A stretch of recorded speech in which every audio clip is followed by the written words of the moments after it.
Pertemuan ini intinya adalah mengajak teman-teman untuk melakukan kajian hukum dan kajian kebijakan serta kajian politis atas kebijakan bupati yang menurut hemat kita itu bertentangan dengan ketentuan peraturan perundang-undangan, terutama soal Perda nomor 1 2004. Karena itu kita himpun teman-teman untuk berpikir, berdiskusi bersama-sama untuk menghasilkan satu kesepakatan, hasil kajian yang kemudian seharusnya Pak Bupati datang di sini untuk memberikan tanggapannya agar tidak menghasilkan pendapat yang sepihak.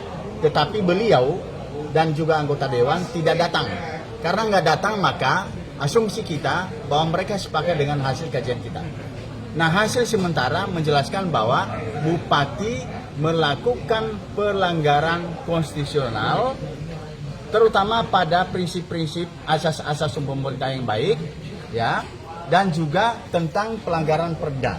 Beliau seharusnya diajak ngomong di sini, dijelaskan dia tentang Perda. Makanya saya tidak jelaskan sedetail soal Perda, ya, karena mungkin pemahaman beliau itu keliru.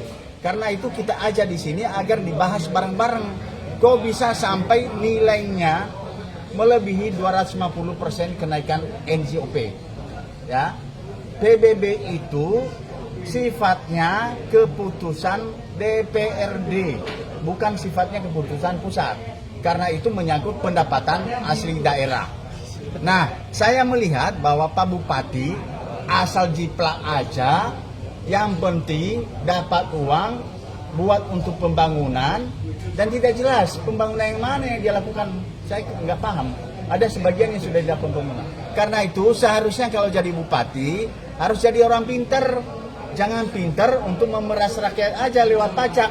Ketika bupati dinilai sudah melakukan inkonstitusional, apa yang seharusnya dilakukan oleh Dewan Perwakilan Daerah? Seharusnya tindakan ini Dewan atas nama rakyat memanggil Bupati, meminta penjelasan, dan kalau ternyata penjelasannya tidak tepat, maka seharusnya anggota Dewan membentuk tim investigasi untuk melihat apakah ada pelanggaran hukum atau tidak. Jika terjadi pelanggaran hukum, Dewan, DPR bisa mengajukan permohonan impeachment melalui Menteri Dalam Negeri. Ini prosesnya begitu. Nah, ini yang kita desak Dewan, kepada teman-teman Dewan, Anda sudah dipilih oleh rakyat menjadi utusannya, lakukanlah pekerjaanmu, jangan terganggu, jangan takut. Ya, begitu. Bang, terkait tadi ada yang diintimidasi, Bang. Melakukan intimidasi ke masyarakat, apa bisa dilanjutkan balik perkara itu, Pak? Ya, bagi orang-orang yang merasa diintimidasi bisa melapor ulang. Lapor balik ya. Jadi kalau ada warga yang diintimidasi itu bisa punya untuk melaporkan ulang. Lapor balik atas tindakan-tindakan orang-orang yang mengintimidasi. Menurut Bang Gula, bupati yang seperti ini secara moral maupun etika seperti apa itu? Oh, kalau moral ini sudah nggak punya moral ini. Orang lagi menderita, ya, perekonomian lagi corak-marut, ya, corak-marut, ya, lagi lesu, dia dengan seenak hatinya menaikkan pajak bumi dan bangunan termasuk kepada orang-orang yang sedang dalam penderitaan ekonomi. Ini menurut saya ini pelanggaran moral, ya. Kalau etika nanti kita bicara soal etika. Menurut saya ini pelanggaran moral dan pelanggaran hukum, ya. Selanjutnya kita minta kepada Dewan untuk melakukan proses terhadap kesalahan, dugaan-dugaan kesalahan yang dilakukan Bupati ini. Tadi Bang Gula siap menjadi ini ya, kuasa hukum gratis, Bang.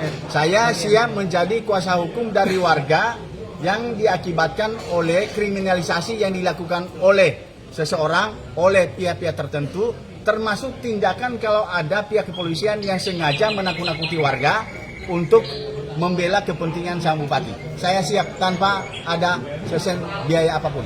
Dari pandangan hukum seperti apa, Bang, kalau melaporkan ini? Melaporkan warganya sendiri gitu.